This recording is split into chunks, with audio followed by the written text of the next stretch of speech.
You're listening to episode 267 of the Membership Guys podcast. Today we're talking all about the closed door membership model. If you've been listening to us for a while, you'll know I'm not a big fan. However, there are definitely some situations and scenarios where having a closed door membership model makes sense. I'm going to dive in to what those models are in just a sec. You're listening to the Membership Guys podcast, bringing you proven, practical tips and advice from the leading experts on growing a successful membership business each and every week. And now, here's your host, Mike Morrison. All right, I'm still loving that new jingle. You guys like it? Let me know on social. Hit me up on Twitter at Membership Guys. Let me know, do you like the new intro jingle? This is 5 years in the making. Anyway, thank you so much for joining me today. I truly appreciate you taking out a little bit of time to get your weekly dose of membership advice. Today, we're talking about the closed door membership model. Now, as I said in the intro, if you've been following us for a while, you'll know that I'm not personally the biggest fan of this strategy. We are big advocates for the evergreen approach when it comes to memberships. And in fact, all the big successful memberships in the world are open all the time, as is pretty much every other successful business. So it's not controversial for me to say that the evergreen approach, making your product available to purchase all the time, is a particularly strange one, right? This is commonplace. However, in the online membership world, there is definitely this fringe strategy of closing the doors to your membership and only making it available to new members to join once or twice a year. Now, I'm not going to dive into the pros and cons. It's something that's been done to death on this show. In fact, if you want to get into the main reasons I'm not a big fan of the model, or just some of the main reasons I'm not a big fan of the model, then I'd encourage you to go back and listen to episode 93. So you can go to themembershipguys.com/93. And that's actually an episode all about the reasons I dislike the closed door membership model. So we're not going to get into which is better and this, that, and the other on today's show. Instead, I'm kind of going to go against the grain in terms of my usual approach to this. I'm going to talk about 6 situations where the closed door model actually could make a lot more sense than having your membership open all of the time. Crazy, right? Like, again, I don't know if I'm just going soft to my old age or whether after 5 years of running this show, I'm starting to lose my marbles, but whatever it is, we're going to get into it. So there are 6 situations where you might consider closing the doors to your membership rather than adopting the more standard evergreen approach. The first of those is if you are running a cohort-based membership. So by that, I mean something like a course or a program, a fixed program, or something like a challenge. Now, the main advocates for the closed door membership model, they're actually selling courses. So they're launching courses and then pushing their membership on the back of that. So for them, this approach makes absolute sense. If you're teaching a course, you're delivering a set program or something like a challenge and providing some hands-on support alongside it, maybe some group coaching, some Q&A calls that coincide with people going through the course. Or if you want to encourage students to work together to form accountability groups and so on, then you may want to have a single cohort for your course, a group of people who all start at the same time and then progress through the course at the same pace. In which case, having a closed door strategy is absolutely essential. You don't want people popping up halfway through the course asking questions about the stuff that was covered by everybody else weeks ago. They're going to be confused. The other students will be annoyed. Now, if your course is entirely self-study, so students don't really interact with each other or with you, then the closed door approach becomes unnecessary. But if your model uses cohorts, so you have a set intake of students, and then everyone completes module 1 in week 1, module 2 in week 2, module 3 in week 3, and so on, then the closed door model is essential. You absolutely will want to have limited enrollment periods and close the door when it's time for you to actually deliver. So that's the first situation where a closed door approach works better.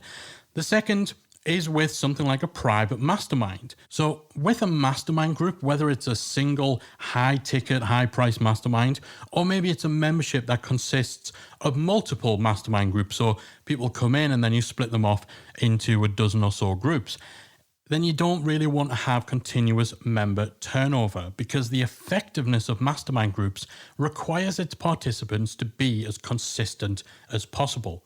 The people in those groups need to develop an understanding of each other's situations, of each other's challenges and so on, over a long-term period. So if you're having people come and go at random, then those groups will struggle to build momentum. So again, this is something where you'd want to have a limited enrollment period, and you'd want to close the door to any new joiners after a fixed date, and then you form the groups. Then you get to work. So masterminds like this are typically higher tier offerings. They're generally not the typical online memberships that most of us listening to the show run, where it's content, it's coaching, it's a little bit of community. However, there are definitely some memberships based around masterminds, and for those, the closed door model certainly makes a lot more sense. The next scenario in which you might consider closing the doors is if you are educating around a seasonal topic.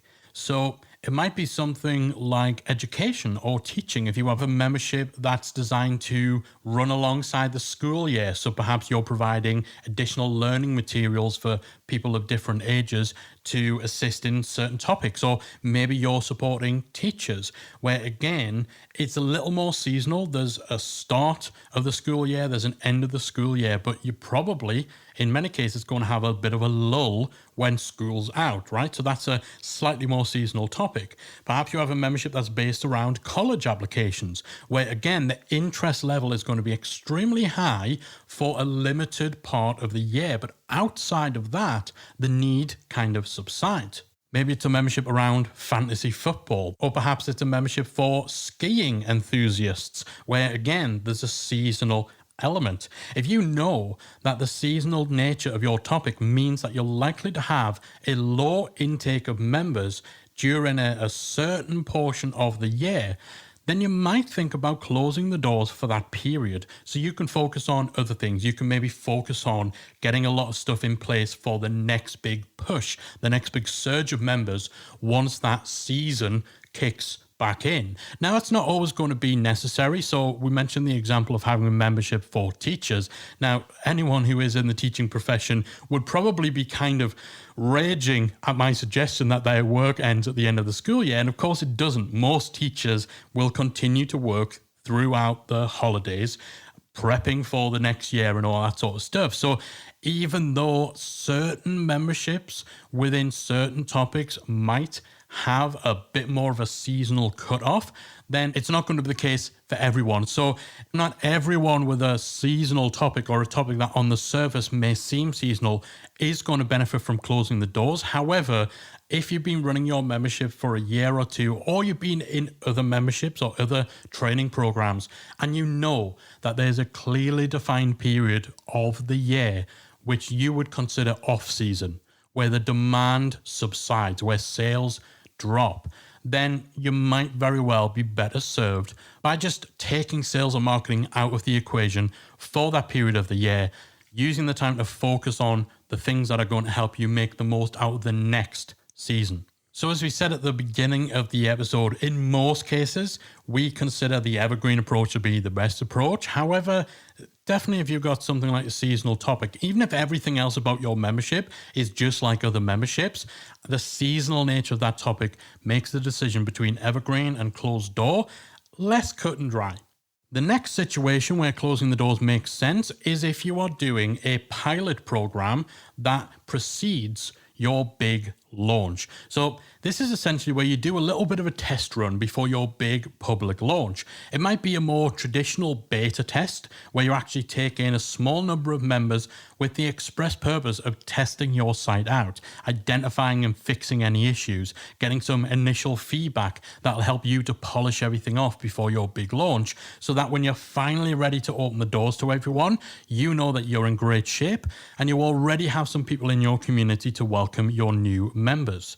Or your pilot program might be something that's a little more like a seed launch. So this is something that's popularized by Jeff Walker in his product launch formula course and his book Launch. The idea of a seed launch is that you essentially create an MVP version of your membership, minimum viable product. Something that's pretty bare bones. And then you just start selling it right away to an initial small audience, a seed audience, basically to validate your idea before you invest a lot of time and a lot of effort into it. You might hear this referred to as an MVP. You might hear it referred to as a founder launch. Essentially, it is a seed launch, an example of a pilot program.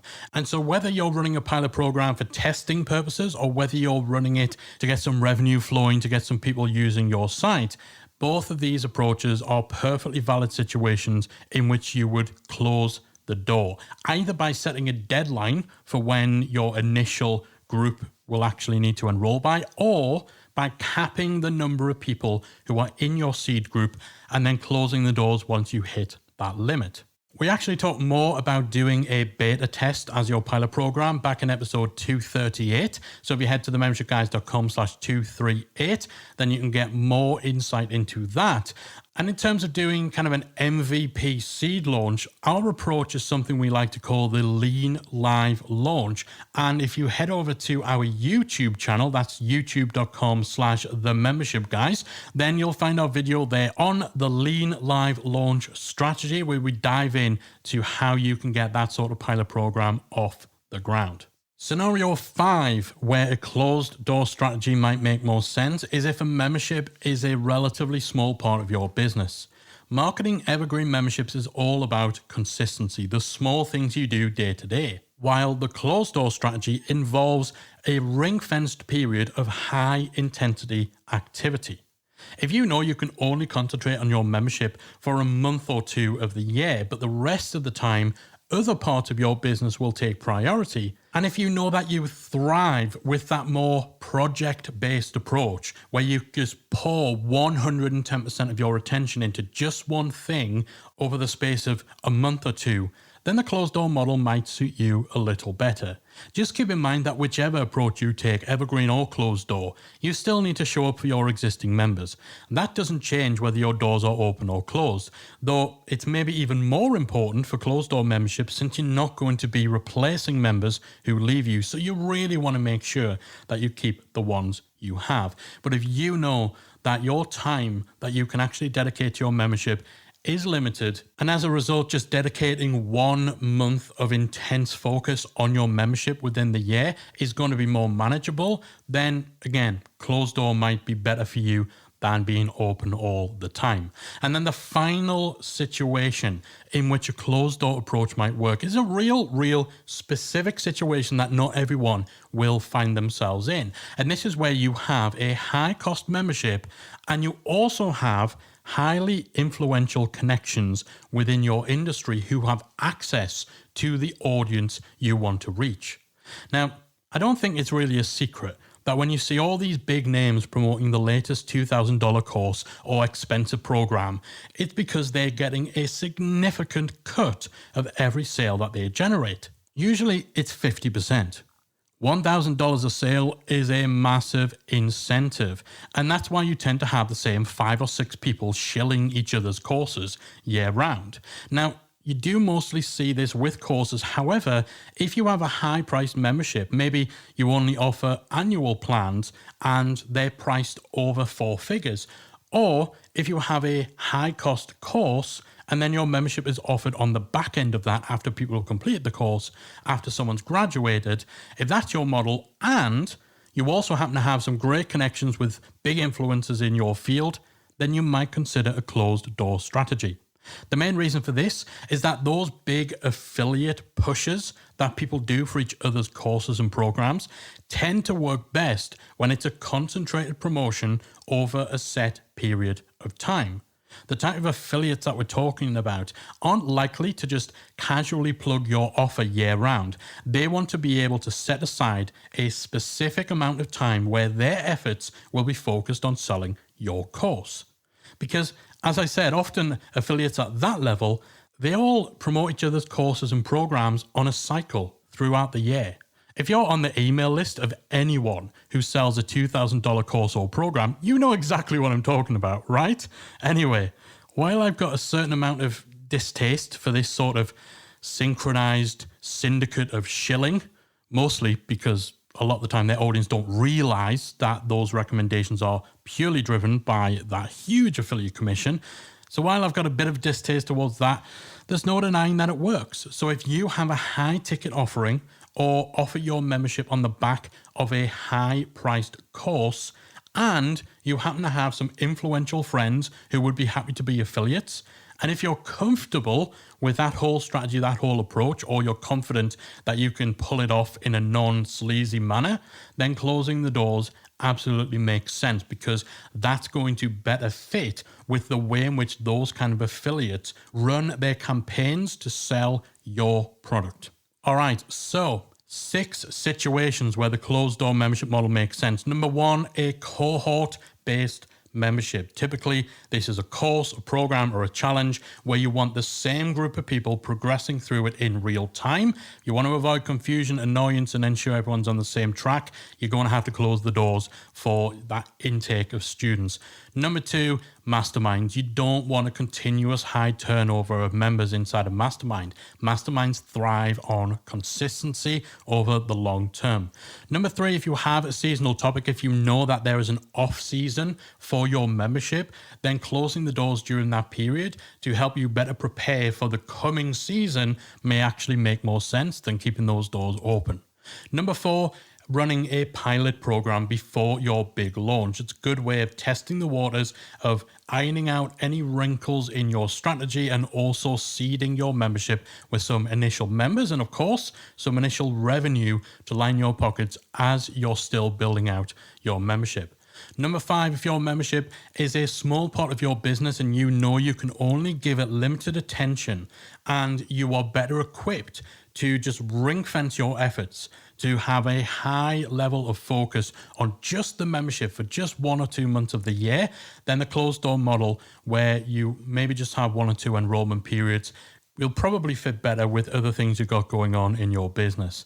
And then number 6, if you've got a high cost membership, or your membership is sold on the back end of a high cost course, and you have huge affiliates that you're relying on to push the sales, then having a closed door approach is going to fit better with that whole strategy. So there we go. 6 situations where closing the doors to your membership may make more sense. Those of you who've been following us for a while, who've been listening to the show, I bet you never thought you would hear me on this podcast almost advocating for the closed door model. But the truth is, there are no absolutes in memberships. Not everything that works for one person works for another. We've got people who were open all the time and they just weren't getting the results they wanted. They closed the door and their results skyrocketed. But we also have people in our communities who went in the other direction.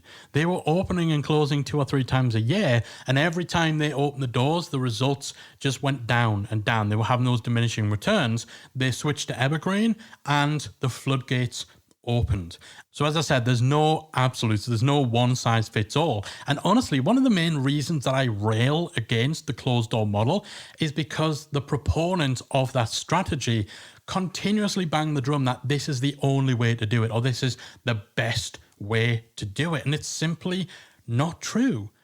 It's simply not true. There are situations in which evergreen just makes more sense. There are situations where closed door makes more sense. So if you've been on the fence, hopefully a bit of insight into what those situations are will help give you the clarity that you need. If you want to dive a bit deeper into the pros and cons of open versus closed, I'd encourage you to check out episode 93 of the podcast. If you head to themembershipguys.com/93, then you'll be able to dig a bit deeper into this whole debate. That is it from me for this week. Thanks as always for tuning in. If you've got a few minutes spare, you've enjoyed today's episode, and you enjoy the podcast as a whole, I would truly appreciate it if you could take a tiny bit of time and just leave us a nice review in whatever app you are listening to the show in. So whether it's iTunes, Spotify, Stitcher, if you can take a couple of minutes to leave a nice shiny 5 stars and a couple of words on how this show has helped you, it would mean the absolute world